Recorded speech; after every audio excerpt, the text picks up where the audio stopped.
Hello students, today we are continuing with the examination of cranial nerves from 7 to 12.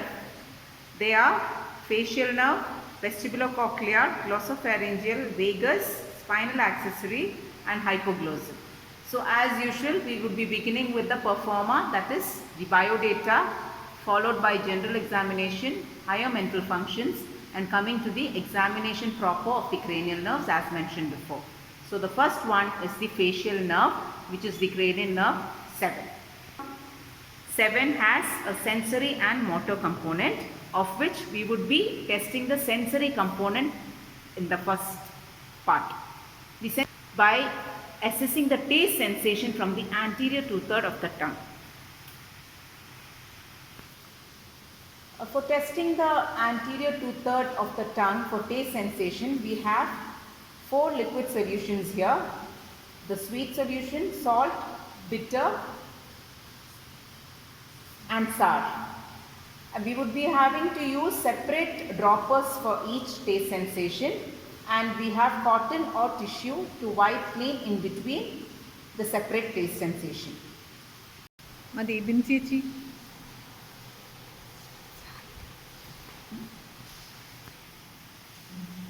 So the precautions to follow for testing taste sensation is that the subject is comfortably made to sit on a stool. He or she is instructed to clean the mouth with the use of cotton or a clean tissue. The subject is instructed to protrude the tongue out. And the tongue is divided into right and left side. And the taste sensation is tested on both sides. So now we are testing the sweet sensation.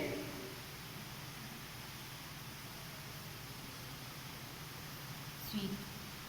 Now after this, the subject is supposed to wipe and then examine the other half.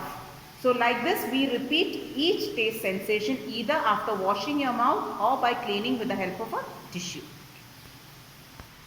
Now coming to the motor component of the facial nerve, we would be assessing the motor part by doing few tests. Let us see which they are. First one is the wrinkling of forehead. Next is the closure of eyes against resistance. Third one, the nasolabial fold.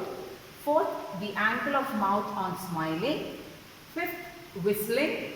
Sixth, inflation of mouth against resistance. So let us see how to execute the wrinkling of forehead first. Now we instruct the subject to look upward without moving the neck or face. So we can observe the wrinkling of forehead. Second test is the closure of eyes against resistance. Here we ask the subject to close her eyes as tightly as possible. Now the examiner will try to open the eyes while the subject attempts to keep them tightly shut.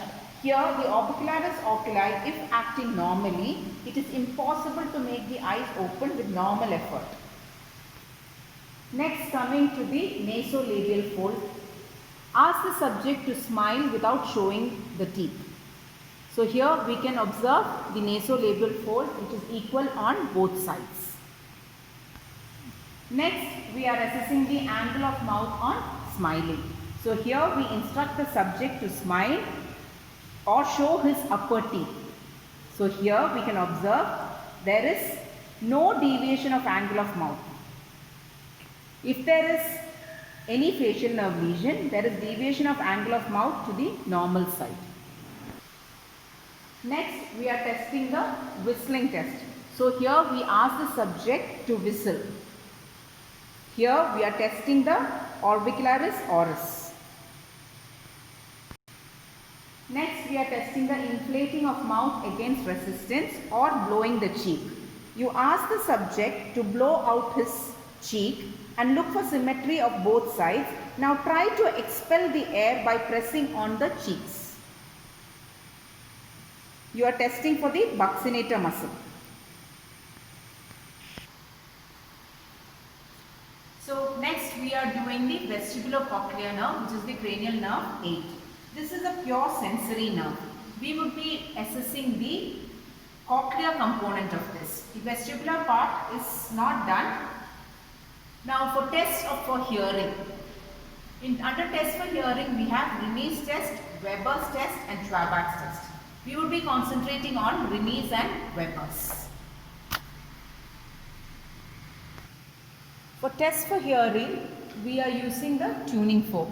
The tuning fork is of 512 Hz. We have to strike it against a surface. Avoid metallic objects which may dampen the vibrations. You have to hold the tuning fork in the proper way. The procedure for Rinne's test is strike the prongs of the tuning fork against the rubber part of the knee hammer and place the base on the mastoid process. Hold it there till the subject fails to hear, and the subject is supposed to raise his hand when he stops hearing. Change the position to the external auditory meatus of the same side. A normal person can still hear the sound. Yes. So, the air conduction is supposed to be better than bone conduction. The Rinne's test is said to be positive. Repeat the test on opposite side.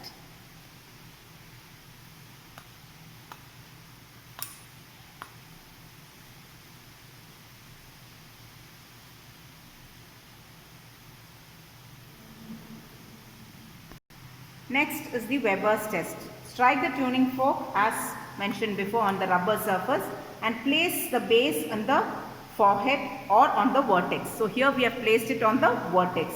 Ask the subject whether he can hear the sound quality equal on both sides. Yes. So a normal person can hear the quality equally on both the ears. But in a person with conductive deafness, the sound will be better heard in the deceased ear. Test for hearing 3 is Schwabach's test.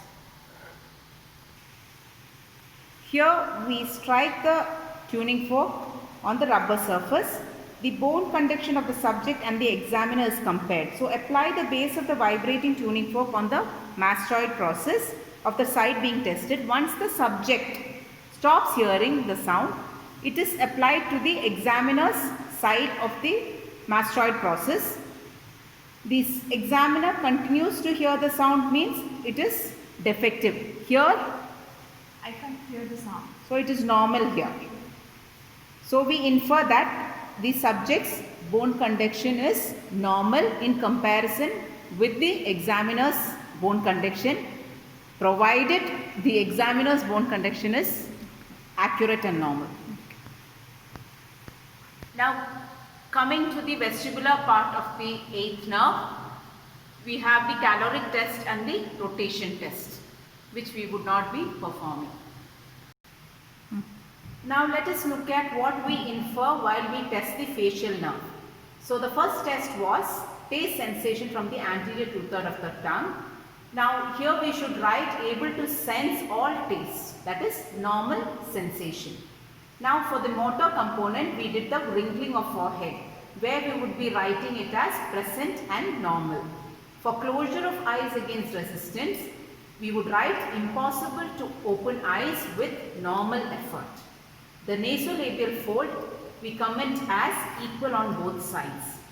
For the angle of mouth on smiling, we observe no deviation, hence we write no deviation. Whistling, the subject is able to whistle. For inflation of mouth against resistance, we comment that able to inflate mouth against resistance. Coming to the vestibulocochlear nerve, the cranial nerve 8, we have two sides, right and left. So for the first test, Rinne's test, the normal is taken as positive. So that is normal positive for both right and left. Next is Weber's test, where we have centralized to both, that is you can hear it equally on both sides. So we write it as centralized. In Schwabach's test, we assessed by comparing it with the examiner. So here also we write it is as normal. Coming to the vestibular part, again we have a right and left, that is not done for caloric and rotation test. That's all. Thank you.